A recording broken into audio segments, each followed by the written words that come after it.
News doesn't just happen between 9 and 5. Catch up on all the evening news with the Rob Breakenridge Show. Information 24/7 on Calgary's News Talk leader, QR77. Hey, welcome to this hour of the program across Alberta on the Chorus Radio Network. Rob Breakenridge with you here on this Monday evening. Thanks for being with us. Again, our telephone number, if you want to join in the conversation, 1-800-563-7770. You can also find us and follow us on Twitter, at Rob Breakenridge. You can tweet at us, get at us that way, ROBBREAKENRIDGE. And you can send us your emails to rob.breakenridge@coruscant.com.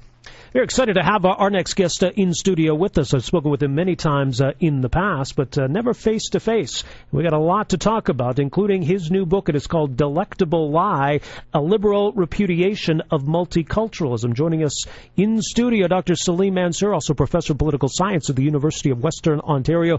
Salim, it's great to finally meet you. Welcome to the program. Thank you, Rob. Thank you for having me here. It's nice meeting you, too. Let's talk about the book, and let's talk about multiculturalism, because there's a lot of debate and discussion, not just in Canada and so many other Western countries, but for people to understand what it is, because I think Canadians appreciate diversity, Canadians appreciate immigration, but I think what you're zeroing in on in multiculturalism is something maybe different or separate from those things. Well, what I'm zeroing in on, Rob, is the official multiculturalism policy. Mm-hmm. What you're talking about, pluralism, diversity, and Canada as an immigrant society built up by immigrants coming from all over the world, those are simply the natural flow of history. Yeah. And that was there before official multicultural policy was brought into effect 40 years ago, this October, this last month, in 1971. So 40 years, yes. And so there was a Canada before what Canada came to embrace officially as an official multicultural policy. And that's what I'm basically zeroing in on and asking, what is this policy? Why was it established? And putting it in a context, particularly, that is, we are a liberal democracy. Mm-hmm. So in terms of classical liberalism, the values of liberal democracy, and which most people, if they stop and think about it, liberal democracy itself is a culture. Yeah, right. And so it is a culture of which Canada is a part, or had been a part, and is a culture that distinguishes the West, that's North America, United States, Canada, Western Europe, Australia, New Zealand, right, and to some extent Israel, distinguishes this West from the rest of the world. And to ask ourselves, what is this multiculturalism that is now added on, or was added on 40 years ago? And that's what my book is about, right, to explore the concept of multiculturalism within a context, in the context of liberal democracy. Because many defenders of multiculturalism, they're reluctant to have this conversation. It's very easy to fling at other people that those who would question multiculturalism, well, you must be racist or you must be anti-immigrant. But for you, as an immigrant, that's not a charge that can be leveled at you, obviously. Well, isn't that unfortunate, Rob? I mean, and that's where comes the problem of double standard, and that's where comes the problem of political correctness. One of the issues, as we think about this, multiculturalism hangs by the power and the sword of political correctness, which means it rules out a certain type of discussion. It says that this is not proper and right. It doesn't lay the ground why it is not proper and right, but it says it's not. And if anyone engages in the discussion that goes against what is politically correct, is then going to be labeled, and is labeled, as a bigot and a racist without even exploring the reason why, asking the question why. So what is then, or what are multiculturalism's biggest failings? Well, the biggest failure is that the idea of multiculturalism, and I hope we'll get into the idea of the political philosophy of multiculturalism, if there is anything, and my contention there is nothing. The biggest failure is the expectation was that multicultural society, Canada is a society built by immigrants. Immigrants, in the first instance, Europeans who came to Canada and settled Canada and made Canada. English and French are the two founding cultures in that sense. And then subsequently people from all over the world have come to Canada. And so the idea was in the 1960s and the 70s when it was enunciated that multiculturalism would lead to a much more harmonious society. Multicultural would empower people to sense of their own cultural background, to take not only be confident about their own cultural background, a Polish Canadian, a Ukrainian Canadian, and so on and so forth. But also it would then enrich Canada and make for a much harmonious society. And mind you, I think one of the most important issue behind it was, apart from Canadian context, and we can talk about that in the 1960s, is that this is what is going to distinguish Canada and Canadian identity, quote unquote, from the Americans. You know? Yeah, right. And so that is what, in a sense, has become the default position, without going deeper into it, the question, what is multiculturalism? Right. So, as you say, to differentiate ourselves from the U.S. and the so-called melting pot in the United States, that we would go in opposite direction. But there's all sorts of failings in doing so. And you mentioned the notion of the hyphenated Canadian. I mean, that's a big problem. Even for you personally, was there a moment you realized that being a hyphenated Canadian was maybe somehow less than being a full Canadian, a true Canadian? Oh, absolutely. I mean, that was always a nagging question. I mean, I arrived in Canada in the early 70s, just when the policy was being implemented and pushed. And most of the time one doesn't think about it, but as I did in the university and going forward in life, and then being somewhat politically active, the question of a hyphenated question was always a question hanging. Why am I hyphenated Canadian? Why are we hyphenated Canadian? If my Indian identity was so important to me, then why am I in Canada? Right. Why am I in North America? And that would apply to anybody. Sure. If being a Ukrainian is more important than being a Canadian, why are you in Canada? Why not find your way back? Or a Lebanese Canadian, and so on and so forth. So the hyphenated is, in a sense, the default position it became to distinguish us from the Americans, because America is an immigrant society. And all the groups of people who make up Canada's fabric make up America's fabric too. But they're exactly. Americans. It doesn't matter where you come, but once you are in America, you are an American. And the same ought to be true here, and I think it is, because for many people, obviously coming to this country is because they want to be in Canada. They want to embrace the values of Canada, be a part of this country. To have then a policy of multiculturalism where all cultures are equal, where no culture is better than another, what does that leave you with? Well, it leaves you with, again, at a different paradoxical level, it leaves you with, in a sense, of playing down the lowest denominator. You are an Indian Canadian, so you are an Indian, basically. Whatever the notion of Canadian is, it then carries a notion of being a Caucasian, a European, a white, as opposed. So you are an Indian Canadian, you are a Nigerian or a Sudanese or whatever, Chinese Canadian. So even as you elevate the idea of all cultures equal and, every culture deserves equal treatment, which, by the way, I want to come back to, that notion, it leaves you with the sense that if you're not a white Canadian, if you're not Anglo-Saxon, if you're not French, then, yeah, you are Canadian, but, you are in a lesser category. And that is the unfortunate paradoxical situation about it. And that came home to people like me in the most graphic sense with the Air India bombing. I mean, here was the worst terrorist act ever done before 9/11. Right.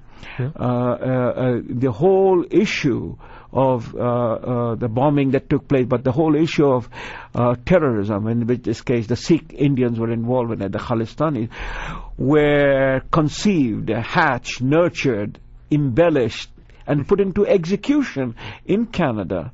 And the government of India, and the late Prime Minister Indira Gandhi, who was a victim of this in that sense, she was killed by the Sikh Khalistani, pro-Khalistani soldiers in her own army.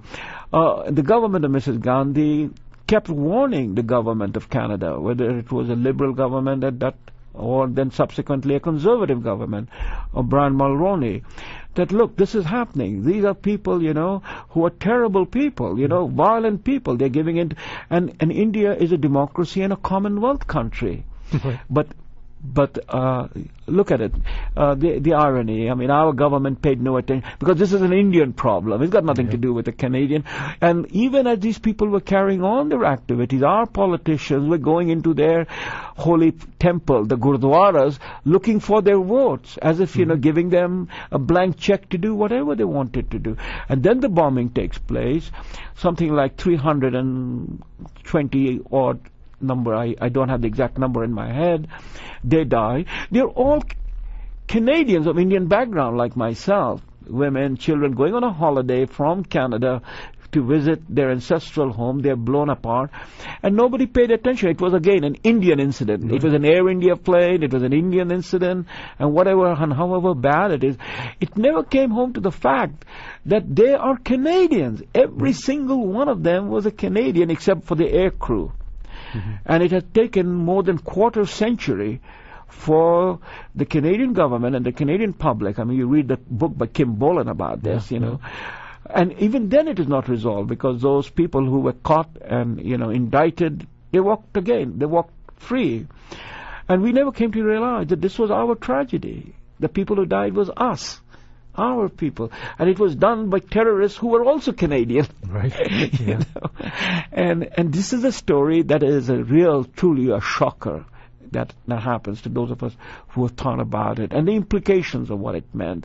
And so while we celebrate multiculturalism in a sense of a warm, fuzzy feeling, the core value, if you explore it, which is what I explore in the book, is basically it is a shallow emptiness, because the argument, Rob, that all cultures are equal and all cultures deserve equal treatment, which is at the heart of the argument for multiculturalism, is when you start thinking about it seriously and exploring it in historical and philosophical terms, is such an absurdity if you think about it. How can all cultures be equal? Right. In this world of ours or at any time in history? Would the culture of the Franks and the Visigoth and the Huns equal to the culture of the Roman Empire, even when Rome was in decline? Yeah. Is the culture of the Taliban, where our men and women have been, helping to save Afghanistan, and many brave Canadians have died? Is the culture of Taliban equal to the culture of a liberal democracy, which is Canada? And so you start exploring that, and it's complete, utter nonsense. But we bought into that argument. Yeah. And we have remained stuck to that argument. 40 years later, for instance, the European governments who followed us into this matter, now they have woken up and they're saying, the Chancellor of Germany, Angela Merkel, has openly said multiculturalism has failed. Yeah. David Cameron of Britain, the French, then the government of Netherlands. So this argument doesn't stand. This argument is a totally fallacious argument. And the argument was also a bad faith argument by Prime Minister Trudeau and the people who picked up that argument, and then the conservative who bought into that argument, Mulroney, because it was his government that pushed the Multicultural Act, which is now the Statute of Canada, 1988, written into the Constitution, Section 27. But it all began with the notion, that the ethnic vote will be the vote of the people who brought them into this country, the so-called idea, and that's how it played out. All right. Salim, stand by. We're going to take a break here. We'll come back. We've got a lot more to get to with our guest, Salim Mansur. He's in studio with us. He's from the University of Western Ontario, political science professor there. His new book, Delectable Lie, A Liberal Repudiation of Multiculturalism. We're back with more right after this. Events around the world with an Alberta perspective on QR77. The Rob Breakenridge Show on a Monday evening. We're joined in studio here tonight by Salim Mansur. We're talking about his new book, Delectable Lie, A Liberal Repudiation of Multiculturalism. And we talk about everything that's changing with regard to this debate. But let me ask you this. You talked about Air India. Do you see a direct link between multiculturalism as a policy and extremism? Does it lead to the fostering of extremism? I think in the world after 9/11, definitely I see the links, One of the problem of multiculturalism and the way it has been defined and it has been pursued, and the idea that is all cultures are equal and all cultures deserve equal treatment, leads to the politics of group identity. And the whole issue of group identity leads to the immigrants remaining connected to whatever culture they originate from, and valuing those culture where they originate from, in a sense, if I may take the metaphor, remaining in the cave, never having left the cave, Yeah. So whether it's Afghanistan or India, Pakistan, Africa, any Middle East, they brought the cave with them, or if I might use another metaphor, the snail that carries his home on his back, right? And it's not crossed over. An immigrant, by definition, in the classic sense, is a person who left and crossed over and embraced the new world.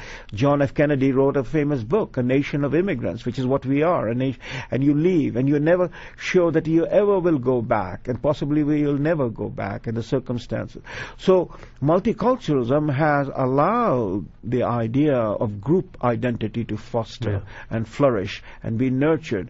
And within the group identity, and particularly in the world that we are living in, the identity which is so completely contrary, as I began in my opening remarks, that a liberal democracy itself is a culture, and values completely contrary to the values of liberal democracy is given a free rein and a free check. It comes back to the question, what is liberal democracy? And a very quick definition, a very quick explanation for your audience. A liberal democracy is a culture that is based upon freedom and individual rights. And a rule of law.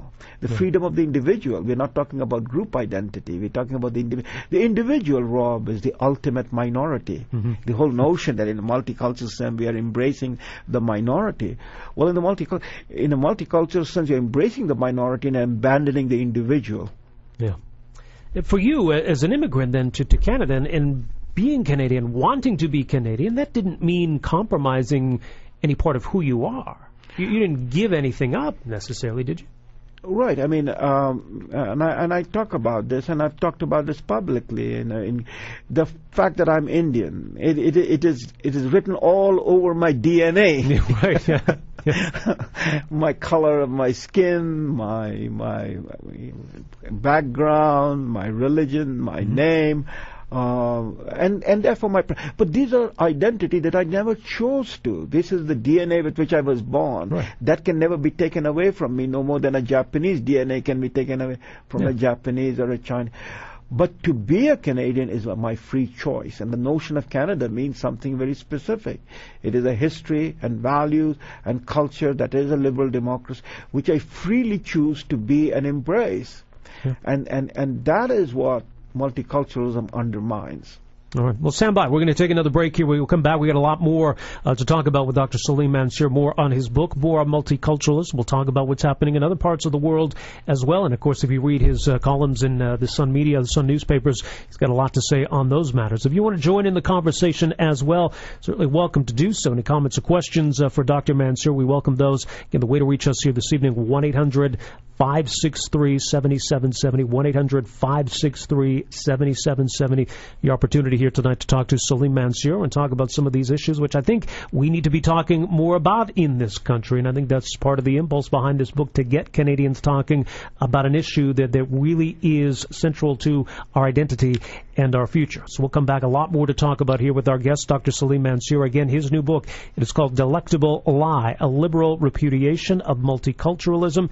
It is the Rob Breakenridge Show on the Chorus Radio Network. Show. Intelligent news talk in the evenings on Calgary's trusted source for insight and information. QR77. We're joined in studio tonight by Dr. Salim Mansur, Professor of Political Science, University of Western Ontario, talking about multiculturalism and his new book on this subject, Delectable Lie, A Liberal Repudiation of Multiculturalism. We got much more to talk about, but I want to get to your phone calls in as well. Your thoughts, your comments, your questions. We'll start here with Dave. Dave, welcome to the program. Oh, thanks, Rob. Good evening, gentlemen. I had this question that came up before the break. I want to know from Dr. Mansur, how many generations of children born from hyphenated Canadians before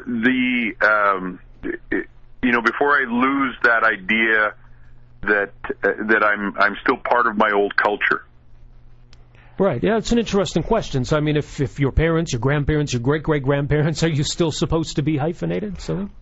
Well, you're not supposed to be, but this is the problem. I mean, once we adopted this value, multiculturalism, in Canada and the European countries, we find that the second and the third generation have not necessarily abandoned or be cleaned out or completely assimilated into the host culture, that is the culture into which they have moved into. Mm-hmm.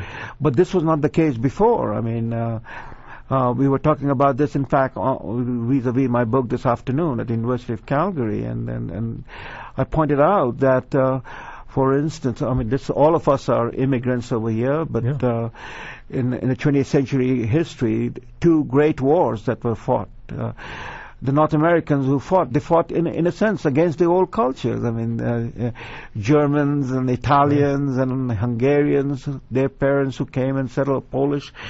Within a generation, some of them had to go to war, and they went to war against Germany. And then, you have big names like General Nimitz or General Eisenhower and so on and so forth. But they fought, and we are now seeing in the multicultural era, that is from 1971 on, and the problem that the second and the third generation have done the opposite. They're born in Canada or they're born in Europe, and they've taken up arms against their own countrymen in this sense, the Toronto 18, the London bombers, and the problem that we are facing it. And I, in some sense, would attribute that to the fact that we have abandoned thinking about liberal democracy as a culture that we have to embrace. This is our country. The whole notion of citizenship, with multiculturalism has come dual citizenship and multiple citizenship. Mm-hmm. So where are the children? Where do they belong? And that's a big question. Yeah. Well, I can echo that, Rob. I'm 53. I'm a firstborn Canadian of Eastern European parents, and it didn't follow for me that it was 2 or 3 or 4 generations. I'm firstborn, and I'm always only non-hyphenated Canadian, so I can echo those points. Yeah. Dave, appreciate the phone call. Thanks for that. We go from Dave to David. David, welcome to the program. Yes, good evening. Right off the top, I do read your guest's columns quite closely, and I do appreciate the work that he puts into those. Absolutely. 2 points quickly.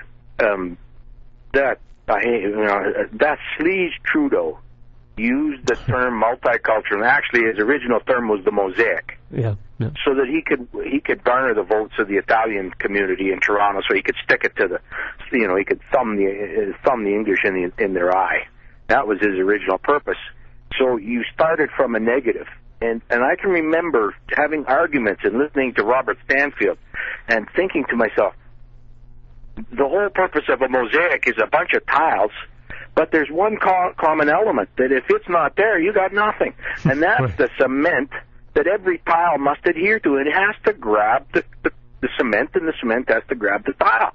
If you go back in history to your guest, Monsieur, there was a term used in Western Canada, Canadian of X descent, Canadian of Italian descent, Canadian of German descent, Canadian of Ukraine. And we did have that Canadian first, and that's why the population, the older population, and obviously I'm giving away that I'm not 22. Sure. This is why I think the older generations get so volatile. When I hear this, I had an immigrant look at me, well, how the hell did you get here? I said, I was born here. I've lived this language. I've lived the laws, and I've contributed to this society. And you're looking at me, you've been here 2 years, and then all of a sudden I heard a phrase that I didn't understand, but I looked it up, and it just fit perfectly, and it was the term, and I'm sure Mansur knows what I'm talking when I say takaya. I can lie, cheat, steal, do anything so I don't lose face. And I can do that anywhere in the world, and as long as I'm given that right to be able to say I'm X dash or hyphen Canadian, I can do it. And of course, once that's established, I look at you and I say, sir, I don't see a Canadian of Indian descent where I'm used to hearing that. A young person will look at you and say, sir, I see an Indian of Canadian descent, even though you might have been born here, even though you've lived here for 40 years. Right. Exactly. You are labeled, and that all came from Sleaze Trudeau, and then, of course, all the politicians behind him figured out hey, this is a great platform to try and get elected on. Yeah, David, thanks for that. You've already talked about that, Salim. I mean, the lack of devotion, the lack of attachment to Canada that we're creating, I mean, it's counterproductive in so many ways. It is. It is. But yet again, in all of these things, we have a lot of problem, as your caller is indicating, but we have to step back and try to understand the political movements of the nature that emerge and grab the idea of multiculturalism. This was not simply Pierre Trudeau. Pierre Trudeau originated it, but nobody opposed him. Right. And the Conservative bought into it, and Mulroney passed the Multicultural Act, and the NDP supported it. Nobody questioned it. We have to go back to understand why this happened. And there was the decade of the 60s we have forgotten. We are now so far removed from the decade of the 60s now, it's like talking ancient history. But the decade of the 60s were very troubled decades in the Western world. This was the decade when America was burning. The cities were burning. There were assassinations. John F. Kennedy was assassinated. His brother Robert F. Kennedy was assassinated. Martin Luther King was assassinated. Malcolm X was assassinated. Lyndon Johnson refused to run for a second term. The Vietnam War was going on. There was anti-war movement. So America was literally burning. Detroit burning. I mean, the famous song that Gordon Lightfoot wrote about it. Europe, the same thing was happening. Right across Europe, there was a tremendous unrest. It climaxed in the May uprising in 1968 in Paris, in France. Barricades and war. Struggle and it was a high time of the Cold War. The Second World War had ended barely 20 years earlier, and the smell of the ashes and the bones from that war was still in the nose, And Canada, we were going to be celebrating the centenary, but we were also burning. The Quiet Revolution was gathering steam. This Quebec separatism was running very high. It led to FLQ and bombing and so on. And Canadians were very worried about it. And so these were not peaceful times, We might think that the 60s were the years of the Beatles, but it was a lot of things. And in that context, that the biculturalism, bilingualism issue, Lester Pearson, not Prime Minister Trudeau, launched it as a way to solve the constitutional issue between Quebec and English Canada. Yeah. And within English Canada, then it was not only the question of Anglo-Saxon, but, the Ukrainians wanted recognition, the Poles wanted, the Hungarians, they're all countries, they're Canadians.